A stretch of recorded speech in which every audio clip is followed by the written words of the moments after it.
So after World War II comes the rise of the CIA and many of these intelligence agencies. It comes the beginning of the military-industrial complex that we're worried about. And it comes the rise of major consolidation of corporate power and monopolies around the media companies.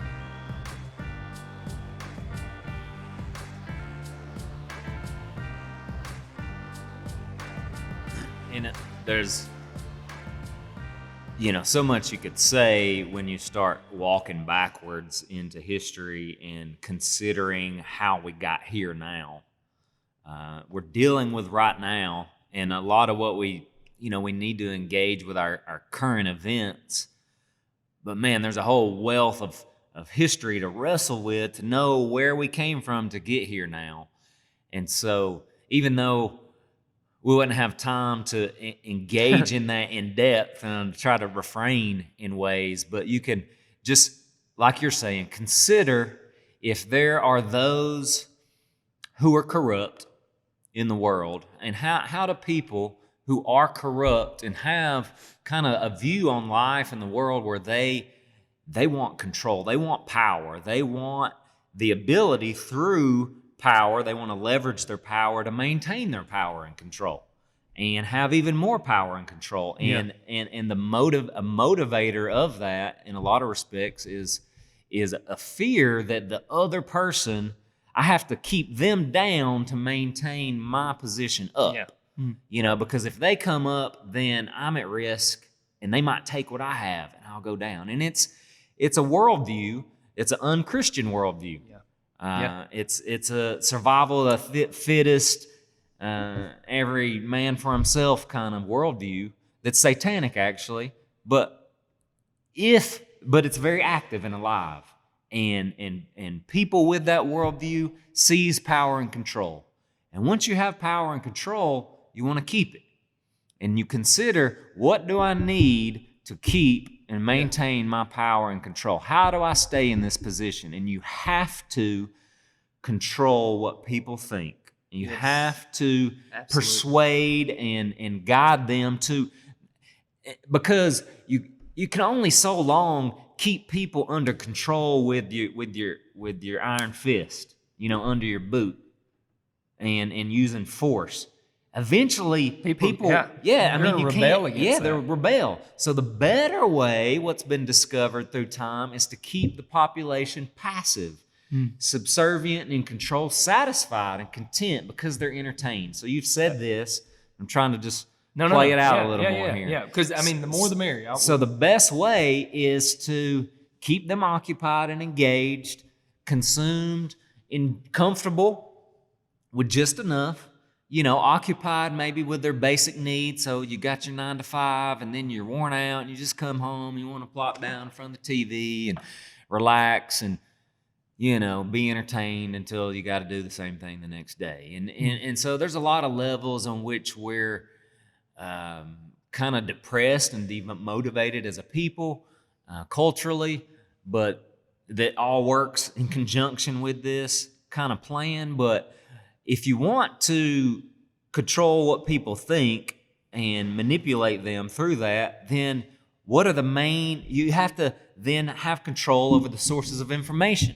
And so over time, the things that developed were, of course, our voice at first, but then the printing press, newspapers, magazines, eventually radio, television, now the internet, and all that's progressed dramatically in the last 150 years, especially radio, television, movies, internet. And so you can see through the centuries that those in power have sought to gain control over newspapers, especially. Then television companies and cable networks. And there's consolidation. So initially, these forms of media have a democratic quality to them because it is giving voice. There are a lot of independent newspapers and TV stations and things that pop up, but then they start consolidating and being bought up to the point where 90% of the media, and this doesn't even include the internet, I don't believe. 90% of like the television and radio media and newspapers are controlled by 6 corporations. And these are monster, multi-billion-dollar corporations who have vast resources and wealth and power. And you might think, okay, well, is that necessarily so wrong, or that's just the free market economy at work? But when you're getting at that level of power and influence, these aren't even entertainment companies anymore. They are mega corporations that have their hands or their tentacles in other industries and types of products. And so they have interest not only in media, but in all kinds of things. So they have positioned themselves to inform and influence and persuade and perhaps even control the way people think so that they can guide all of us in the direction that they please. And that's to vote for their preferred candidate, perhaps, or buy their particular product at the store. Yeah. Either way, we are forsaking many important, relevant, perhaps things that ought to be higher on our priority in life, like our family. What? Just to be entertained and pursue what they tell us is right and good and true and noble and worthy. And they have us, maybe one thing appeals to you more than the other, but whatever our interest is, they have something for it. But why do these things appeal to you? That's another huge question, right? Like, why do these things appeal to you? What information has caused you to get to the place that these things are appealing, or that this other information is appealing, right? I'm really having to hold myself back from getting into, Hollywood and the messaging of Hollywood, and because we'll cover that in another video, because that we can do an entire segment over just the transition from the 30s to now in Hollywood and how it started to tell a different story about what it wanted you to believe. Well, in in a generic way, the media in particular, and the worldly culture, with kind of a Christian vocabulary there, but it appeals to your most base desires, your most fleshly desires, and desires that aren't necessarily wrong; they're natural. But how we fulfill them and carry them out can be wrong and sinful, of course. Yeah. And so it appeals to that. It arouses those things. It gives you a million options to choose from. And so whether it's to consume or be entertained or whatever. And so in that, we're all caught up in that to some degree, because that's the world we live in. I mean, that's the appeal that we're making here at first, is just see that for what it is. See what we're in and consider, without us even saying how it's misleading you, perhaps, consider for yourself how it might be leading you astray or causing you to desire and be interested in and focusing on things that are not in your best interest. Yeah. Well, we were all made for this big, this grand, this beautiful, this enormous story, right? Because we're inside of this humongous story that the Word of God is telling. So, like you're saying, on a smaller level, we all desire to be caught up in a story because we were made for a story, right? That's why entertainment is so appealing to us, right? But when entertainment starts to appeal to our base desires and starts to tell us what is right and wrong, what is acceptable and unacceptable, right? And it starts to be our Bible in a lot of ways, right? It starts to be our ultimate authority. And when government sees the fact that all people desire to watch these things and align their life with these things because that's what they're being told is success, or that's what they're being told is fulfillment or satisfying, then it's a perfect opportunity for these agencies to use that to start to persuade people in the direction that they want them to go. Well, and in backing up in ways and considering, because you've put a focus on like the government agencies as representing the deep state. And I think there's definitely truth to all that. But in backing up, I would pointing to generally the kind of the philosophic motivation of those who want power and control. At first, they would leverage government in one form, maybe as a king or whatever. Sure. But they would leverage government to have and take power and control, and maybe even mixed with, benevolent types of roles that government plays as well. But they seize the power and they maintain it. But then that's when they realize they can't rule simply with an iron fist. So then those in power, really who are using government to maintain their power, they then recognize, we have to use something else because this is insufficient. We're going to continue to use this, but we're also going to use control of information. Right. So then so I would separate it from, because I think this is part of the dangerous language that we can get caught up in.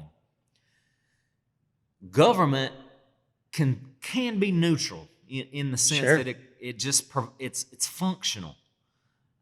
So that those sinful human beings who are corrupted in their motivation in what they're trying to accomplish, they seize control of government and corrupt it because it's very corruptible. Yeah. Then they also seize control of media, entertainment, and they corrupt it as well as neutral. It's very powerful, but it's neutral. And so they corrupt it along the way. And so those things are operating, and there's corruption within it, but they're not entirely corrupted. But along the way, what I would say has happened in our country is that those individuals, groups of people, kind of forces, if you will. I mean, they're people. They're not mysterious. They're mysterious because they hide in shadows. They don't fully make themselves known. But they're behind it, ultimately, there's people. And we'd say there's spiritual forces behind them, but there are people here, and they're working, and they have an agenda. And eventually, they get more and more control of our government and our institutions. So I would say in the United States, there's always been the elements of corruption. There's always been those who we're fighting against. I mean, the role of the British Empire and that influence out of Europe that we're constantly fighting against through the centuries leading up to the 19th century, really defined the conflict. And they used all these same means, governments, military, but propaganda. And then we get into the 1900s, and you have two great world wars.